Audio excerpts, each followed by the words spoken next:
We wanted to talk about the subject of Tantra and monogamy because it's a question that we get quite a lot.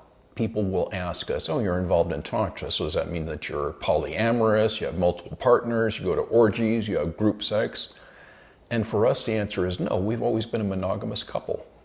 So Tantra in the West is basically an umbrella term for all kinds of behaviors that are sex positive.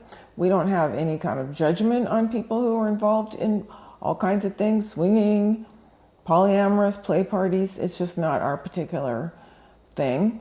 And that gets lumped under Tantra a lot of times. We just want to let people know that if you have a more private relationship to sex, if you like to keep that just amongst yourselves, that's perfectly okay. There's room in Tantra for that as well. Yeah, so no judgment. I mean, you do you.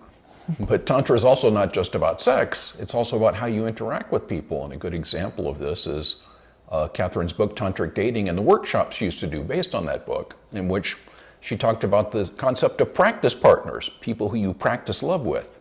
And I had a client ask me one time, does that mean I need to have a lot of sexual partners? And I explained, no, practicing love in this sense just means sitting with the person, maybe looking at them, maybe trying not to have your judgments about who they are and why they are the way they are, maybe looking into their eyes, maybe something more intimate, but it covers a broad spectrum that's not necessarily sexual in nature.